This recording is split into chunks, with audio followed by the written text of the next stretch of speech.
সবার আগে তো জানতে হবে আপনি মাঙ্গলিক দোষে আবদ্ধ হয়ে আছেন। মাঙ্গলিক দোষ নয়, মাঙ্গলিক যোগ। সবার আগে তো জানতে হবে মাঙ্গলিক আপনার যেটা হয়ে আছে সেটা কোন ধরনের হয়ে আছে, তার এফেক্ট আপনার জীবনে কেমন ভাবে দেবে। মাঙ্গলিক হলেই কি খারাপ? যারা পুলিশে আছেন, যারা পুলিশ প্রশাসনে আছেন, যারা অ্যাডমিনিস্ট্রেটিভ সেক্টরে আছেন, যারা সোলজার সৈনিকে আছেন, যারা বর্ডার লাইনে আছেন, বিএসএফ, তারা তো অধিকাংশই, মানে অধিকাংশ বলতে গেলে মানে প্রায় 100 জনের মধ্যে 80 জনই তো মাঙ্গলিক যুগে আবদ্ধ। কারণ আমি আমার ব্যক্তিগত লাইফে আমাদের স্টেট লেভেলের এবং সেন্ট্রাল লেভেলের কেন্দ্রীয় সরকারের দিক থেকেও এমন বেশ কিছু মানুষের আমি ছক পেয়েছি যাদের মধ্যে মাঙ্গলিক যোগ বর্তমান। এরকম একজন দুজন নয়, বেশ মানে ভালো পরিমাণে আমি মানুষ পেয়েছি যারা সেন্ট্রালে খুব ভালো র্যাঙ্কে চাকরি করে, যারা স্টেট লেভেলের ভালো র্যাঙ্কে চাকরি করে। ভয় পাওয়ার কি আছে? আলোচনায় থাকবো আজ। নমস্কার। হ্যালো, নমস্কার, আপনি কোথা থেকে বলছেন? কার বিষয়ে জানতে চাইছেন? মেয়ের নাম কি? মেয়ে ডেট অফ বার্থ বলুন। 1984। জন্ম সময় বলুন। দুপুর 1:58। জন্মস্থান? কলকাতা। যে ডেট অফ বার্থ আপনি আমাকে বললেন সেই ডেট অফ বার্থ অনুযায়ী আপনার মেয়ের জন্মবার হলো বুধবার। কন্যা রাশি, ধনু লগ্ন, হস্তা নক্ষত্র, দেবগণ, এগুলো জানা ছিল? বর্তমানে বৃহস্পতির মহাদশা চলছে, রবি গ্রহের অন্তর্দশা চলছে। লগ্নে নেগেটিভ বৃহস্পতি, দ্বাদশ মানে নেগেটিভ বৃহস্পতি রয়েছে, দ্বাদশে মঙ্গল কেতু, ষষ্ঠ স্থানে অশুভ রাহু, নবমে, নবম মানে ভাগ্যস্থান, সেখানে রবি বুধ রেক্টোগেট প্লাস দগ্ধ, দশমে শুক্রচন্দ্র, একাদশে শনি। আমাকে একটা বিষয় একটু শেয়ার করবেন। বিষয়টা হলো 1 2 3 4 5 6 বিবাহিত জীবন ভালো, মোটামুটি, খুব ভালো বলবো না, খুব খারাপও বলবো না। সন্তান রিলেটেড বিষয় থেকে কিন্তু প্রবলেম হবে। সন্তান হয়েছে? হ্যাঁ অথবা না? বিবাহ কতদিন হয়েছে? বাবা 2008, মানে নেই করে প্রায় বাবা 16 বছর। 16 বছর। আমি প্রথমে বললাম যে বিবাহিত জীবনটা খুব খারাপ বলবো না, খুব মন্দও বলবো না, মোটামুটি চলছে। মোটামুটি চলছে, খুব ভালো নয়, আবার যে খুব খারাপ তাও নয়। খুব যে ভালো সেটাও নয়, খুব খারাপ সেটাও নয়, মোটামুটি। কিন্তু সন্তান রিলেটেড জায়গা থেকে কিন্তু আমি প্রবলেম পাচ্ছি। হ্যাঁ, সন্তানের জায়গা প্রচন্ড প্রবলেম। 1 2 3 4 5। বলুন আপনার প্রশ্ন কি? বলুন।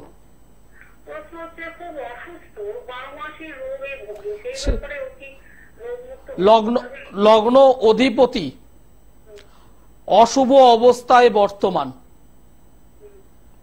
এই মেয়েটি দীর্ঘদিন ধরে রোগে ভুগছে, যেটা আপনিও স্বীকার করলেন। হ্যাঁ, ক্রনিক রোগে সমস্যা হবে, মেন্টাল দিক থেকে সমস্যা হবে, নার্ভ রিলেটেড প্রবলেম হবে। এগুলো আছে, এই জন্মছকে আছে। ঠিক আছে, একজন ভালো জ্যোতিষ বন্ধুর একটু পরামর্শ নিন, যিনি আপনাকে সঠিকভাবে গাইড করতে পারবেন, সঠিকভাবে দেখাতে পারবেন। হ্যাঁ, তবে জ্যোতিষ বন্ধু দেখালেই হবে না, ডক্টরেরও পরামর্শ দরকার।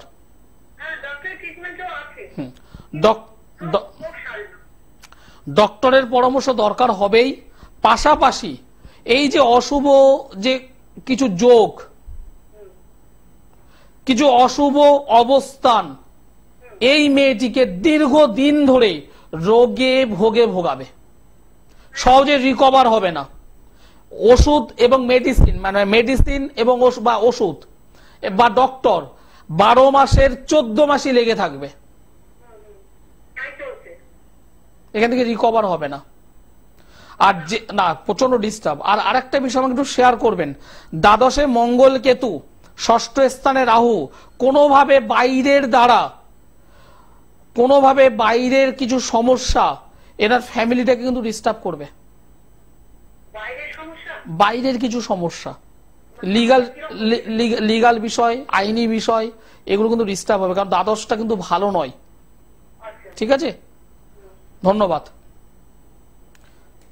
কারণ এই যে জায়গাটা আমি পাচ্ছি, মেয়েটি বৃহস্পতি ভঙ্গ কাল সর্পযোগে আবদ্ধ, কাল সর্পযোগ, ডিসব্যালেন্স অফ লাইফ, জীবনে যেটা ব্যালেন্স সেটা সহজে থাকতে দেয় না। দ্বাদশে মঙ্গল, অনেকে মাঙ্গলিক বলবে, আমিও বলছি মাঙ্গলিক, কিন্তু মাঙ্গলিকের প্রভাব কিন্তু এখানে ততটা অ্যাক্টিভ নয়, ইনঅ্যাক্টিভ। কেন?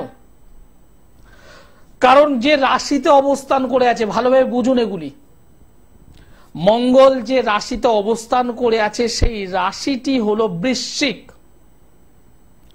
এবং এই বৃশ্চিক রাশিতে মঙ্গল থেকে যে মাঙ্গলিকটা মানে তৈরি করে, তার প্রভাবটা কিন্তু অনেকাংশে কমে যায়, অনেকাংশে কমে যায়। কারণ মহারাশি সাপেক্ষে অষ্টম ভাবের অধিপতি হলো মঙ্গল, বৃশ্চিক রাশির অধিপতি হলো মঙ্গল। সাপোজ মনে করুন আপনার নিজের বাড়ি, সেখানে আপনি যতটা ফ্রি থাকবেন অন্যের বাড়িতে তো থাকতে পারবেন না। এটা হলো মঙ্গলের নিজের ঘর, নিজের আনন্দের ঘর, নিজের পার্সোনাল ঘর।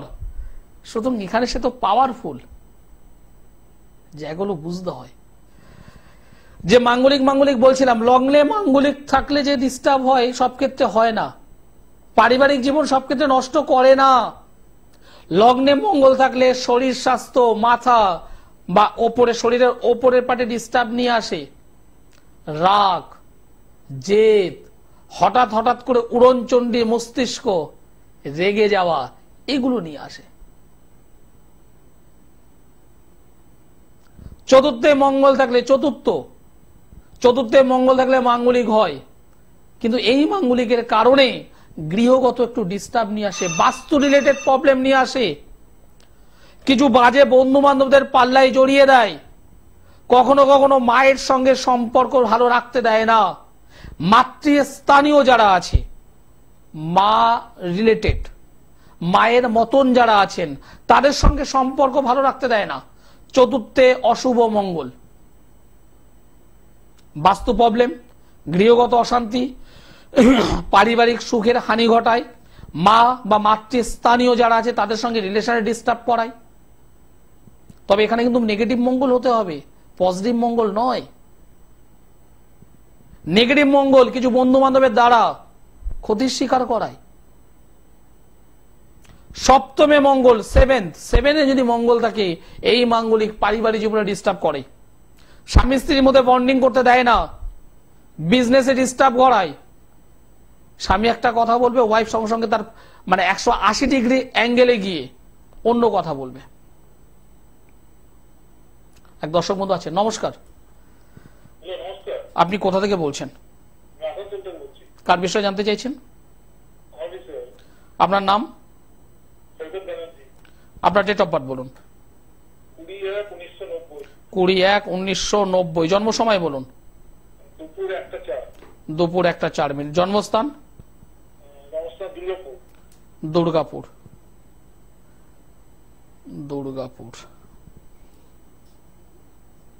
যে ডেট অফ বার্থ আপনি আমাকে বললেন সেই ডেট অফ বার্থ অনুযায়ী আপনার জন্মবার হলো শনিবার। তুলা রাশি, বৃষ লগ্ন, বিশাখা নক্ষত্র, দেবারিগণ, এগুলি জানা ছিল? বর্তমানে বুধ গ্রহের মহাদশা চলছে, বুধের অন্তর্দশা চলছে। দাদাভাই আপনি কি কাজবাজ করছেন? আপনার যোগ্যতা অনুযায়ী আপনি তো সেভাবে এগোতে পারছেন না। একটু জোরে বলুন, হ্যাঁ অথবা না। আপনার মধ্যে যে যোগ্যতা আছে সেই যোগ্যতা অনুযায়ী আপনি প্লেসমেন্ট, আপনি যে যোগ্যতা আছে সেই যোগ্যতা অনুযায়ী আপনার স্যালারি, আপনার যে যোগ্যতা আছে সেই অনুযায়ী আপনার পদমর্যাদা কিছুই হয়নি। আমি ঠিকই বলি, আমি ভুল বলি না। কারণ এই জন্মকুণ্ডলিতে নবম ভাবে রবি শুক্র রাহু, নবম মানে কপাল, ভাগ্যস্থান, সেই ভাগ্যস্থানে দারিদ্র যোগ, সেই ভাগ্যস্থানে একটা গ্রহণ যোগ তৈরি হয়ে আছে। আপনি জীবনে প্রচুর স্ট্রাগল করছেন, লড়াই করছেন, কিন্তু সেই লড়াই অনুযায়ী অর্থ নেই, সম্মান নেই, খ্যাতি নেই। বিবাহ হয়েছে? বিবাহ হয়েছে? বিবাহ হয়নি। সমসপ্তমে মঙ্গল মাঙ্গলিক, তবে এই মাঙ্গলিক কিন্তু খুব একটা পজিটিভ নয়। ঠিক আছে, এবার বলুন আপনার প্রশ্ন কি আছে? শরীর ঠিক হয়ে যাবে, ওটা ওটা বিষয় নয়, শরীর ঠিক হয়ে যাবে, শরীর ঠিক হয়ে যাবে। অর্থের দিকে নজর দিন, অর্থের দিকে নজর দিন। যারা আমার সঙ্গে যোগাযোগ করতে চাইছেন অবশ্যই অনলাইনেও যোগাযোগ করতে পারেন, অফলাইনেও যোগাযোগ করতে পারেন। যদি মনে করেন আমি আসতে পারবো না বাড়ি থেকে, হাতে ফোন থাকলে হবে। আমার যে নিচে যে কন্ট্যাক্ট নম্বরটা আছে দেখুন, 8961474832, এই নম্বরে কন্ট্যাক্ট করুন। আমার যারা সহযোগী আছে, আমার যারা অ্যাসিস্ট্যান্ট আছে, তারা অবশ্যই আপনাদেরকে হেল্প করবেন। আর যারা অফলাইনে দেখাতে চান, দমদম, ব্যারাকপুর, গড়িয়াহাট, হাওড়া ময়দান, শেওড়াফুলি, মেচেদা, বর্ধমান, কৃষ্ণনগর, প্রত্যেকটা চেম্বারে আপনারা আমাকে পাবেন। সমস্যা আপনার, সমস্যা আপনাদের, সমাধান আচার্য শ্রী দুলাল। যেটা পারবো ইয়েস, যেটা পারবো না না। অনুষ্ঠান শেষ করতে হবে, সময় জানান দিয়ে দিয়েছে। সকলে ভালো থাকুন, সুস্থ থাকুন, নমস্কার।